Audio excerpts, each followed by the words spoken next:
வச்சுக்கப்பா. Hi friends, இப்போ வந்து வெங்காய வடம், அதாவது குழம்பு தாளிக்கிற பாருங்க, அந்த வடம் போட்டிருக்கேன். இதுக்கு வந்து 2.5 கிலோ வெங்காயம் எடுத்து இந்த மாதிரி தோலெல்லாம் உரிச்சிட்டு இதை நல்லா கழுவிட்டு ஒரு துணியில் போட்டோம்னா அந்த ஈரெல்லாம் இழுத்துரும். அதுக்கு பிறகு சின்ன சின்னதாக நைஸாக கட் பண்ணிக்கலாம். இப்போ இது எப்படி போடுறதுன்னு காட்டுறேன். இதை வந்து வெங்காயத்தை கட் பண்ணி இன்றைக்கி ஒரு நாள் வெயிலில் போட்டிருக்கேன். ஏன்னா இங்கே வந்து கிளைமேட் சரியில்லை, அதனால் போட்டு வச்சுருக்கேன். 200 உளுத்தம்பருப்பு எடுத்து, வெள்ளை உளுத்தம்பருப்பு ஒரு 10 நிமிஷம் தண்ணியில் தெளித்து அப்படியே வச்சுருக்கேன். ஏன்னா வெங்காயத்தை வந்து நான் காய வச்சுட்டதுனால அதில் ஈரத்தன்மை போயிருக்கும். அதனால தான் வந்து இது கொஞ்சம் லேசாக நனைச்சி வச்சுருக்கேன். இப்போ வெங்காயத்தை வந்து ஒரு நாள் ஃபுல்லாக காய வச்சுட்டேன். இந்த மாதிரி சின்ன சின்னதாக கட் பண்ணிங்க. இப்போ இது அந்த உளுத்தம்பருப்படியே நம்ம இதை சேர்த்துடலாம். இங்கே வந்து மழை வர்ற மாதிரி இருந்ததுனால தான் வெங்காயத்தை காய வச்சுருக்கேன். இல்லைன்னா நீங்கள் வெங்காயத்தை வந்து காய வைக்க வேண்டாம், அப்படியே நீங்கள் போட்டுக்கலாம். இப்போ நம்ம வந்து இதோட வந்து நான் வந்து கொட்டிடுறேன். நான் கொட்டிட்டு நம்ம இதுக்கு வேண்டிய ஜாமான்லாம் எல்லாத்தையும் சேர்த்துடலாம். வெங்காயம் வந்து 2.5 கிலோ, அதாவது 1 கிலோவுக்கு வந்து 100 உளுத்தம்பருப்பு போட்டால் போதும் உங்களுக்கு. இதுமாரி வெள்ளை உளுத்தம்பருப்பு. வெங்காயம் நீங்கள் வந்து காய வைக்கலைன்னா அப்படியே போட்டு பிசைஞ்சிக்கிட்டிங்கன்னா உளுத்தம்பருப்பில் வந்து தண்ணி ஊற்ற வேணாம். இந்த உப்புலாம் போட்டு பிசையும் போது அந்த தண்ணியெல்லாம் அது வந்து இழுத்து நல்லா உளுத்தம்பருப்பு ஊறி வந்துடும். இதுக்கு வந்து 1/4 கிலோ பூண்டு வந்து இடித்து போட்டிருக்கேன். நீங்கள் உரித்து கட் பண்ணி கூட போட்டுக்கலாம். கருவேப்பிலை 2 கைப்பிடி அளவுக்கு கருவேப்பிலை கட் பண்ணி போட்டிருக்கேன். உப்பு வந்து 2 கைப்பிடி அளவு சேர்த்துருக்கேன். இப்போ இதோட வந்து நம்ம வந்து மேலே சேர்க்க வேண்டிய ஜாமெல்லாம் எல்லாமும் ஒரு 50 கிராம் சேர்த்தா போதும். அதாவது ஒரு கை அளவுக்கு நீங்கள் கையால் கொட்டி பார்த்து ஒரு கையளவு சேர்த்தா போதும். ரொம்ப ஜாமான் இருந்தாலும் உங்களுக்கு வந்து உருண்டை வந்து பிடிக்க வராது. அப்படியே வந்து கொட்டும், உதிரியாக அப்படியே பருப்பெல்லாம் தனியாக கொட்டிடும். அந்த மேல் ஜாமெல்லாம் வந்து கொட்டிடும். இப்போ வந்து பாருங்கள், ஜீரகம் வந்து இந்த அளவு நான் சேர்த்துருக்கேன். இதே மாதிரியே வெந்தயமும் அதே அளவு.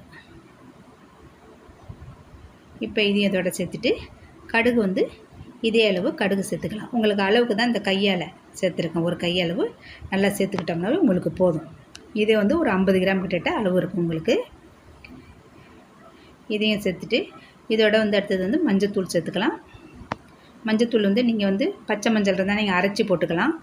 அப்படி இல்லைன்னா நீங்கள் வந்து வீட்டிலே இது அரைச்ச மஞ்சள் தான் நான் சேர்த்துக்கிறேன். மஞ்சள் தூள் இது விரலி மஞ்சள் கடையில் விற்கிது பாருங்கள், அது வாங்கி காய வச்சு அரைச்சிருக்கேன். இப்போதுமே நான் கடையில் தான் வாங்க மாட்டேன்.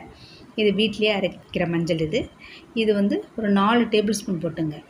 ஃபஸ்ட்டு இதில் போட்டு நல்லா எல்லாத்தையும் கலந்து விட்டுருங்க. பிசைஞ்சு நல்லா அழுத்தி பிசைஞ்சு அப்படியே விட்டுருன்னா. ஆனால் மஞ்சத்தூள் வந்து எனக்கு கொஞ்சம் பத்தில் கொஞ்சமாக இருக்கிற மாரி இருக்குது.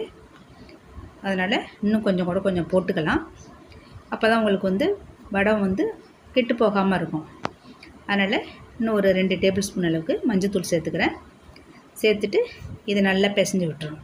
ஏன்னா இந்த மஞ்சத்தூள் சேர்க்கும்போது உப்புலாம் சேர்க்கும்போது உங்களுக்கு வந்து வடம் வந்து வீணாகாது. ஏன்னா நம்ம விளக்கெண்ணெய் வச்சு தான் நம்ம வந்து உருண்டை பிடிக்க போகிறோம். இதை நல்லா பிசைஞ்சிட்டு அப்படியே அழுத்தி வச்சுருங்க. அப்படியே எல்லாத்தையும் அமுத்தி அப்படியே வச்சு மூடி போட்டுருங்க. மூடி போட்டு மறுநாள் வந்து காய வைக்காமல் நல்லா உருண்டையாக பிடிச்சி வச்சிடலாம்.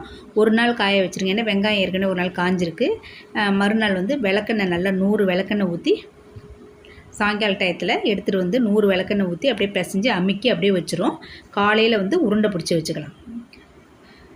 இந்த மாதிரி நீங்கள் வந்து எண்ணெய் ஊற்றி பிசைஞ்சு அமுக்கி வச்ச பிறகு உருண்டை வந்து சின்ன சின்னதாகவோ அல்லது உங்களுக்கு எந்த சைஸ்க்கு வேணுமோ பிடிச்சி வச்சுருங்க. இந்த மாதிரி அமுக்கி வச்சுட்டு நான் எண்ணெய் ஊற்றுனதை உங்கள்கிட்ட காட்டலை.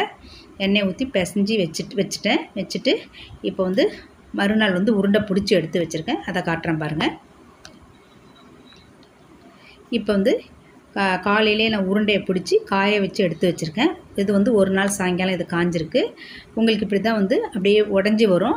ஆனால் நீங்கள் சாயங்காலமே எடுத்து என்ன பண்ணுங்கள், கையில் கொஞ்சம் விளக்கெண்ணெய் தொட்டுக்கிட்டு நீங்கள் இதை வந்து அப்படியே மேலே அழுத்தி நல்லா பிடிச்சி விடுங்க. விளக்கெண்ணெய் வந்து நம்ம நிறையா போட்டதுனால கொஞ்சமாக எடுத்து ஒவ்வொரு உருண்டைக்கும் இந்த மாதிரி கையில் தடவிக்கிட்டு நல்லா பிடிச்சி விடுங்க. இல்லைன்னா எல்லாத்தையும் உருண்டை வந்து நல்லா காஞ்சிடுச்சுன்னா நீங்கள் இந்த மாதிரி தான் செய்யணும். கொஞ்சம் ஈரம் இருக்கிற மாதிரி இருந்ததுன்னா நீங்கள் உடச்சி விட்டுட்டு மறுபடியும் கொஞ்சம் எண்ணெய் விட்டு கூட நீங்கள் உருண்டை பிடிச்சி வைக்கலாம். அது உங்களுக்கே தெரியும்.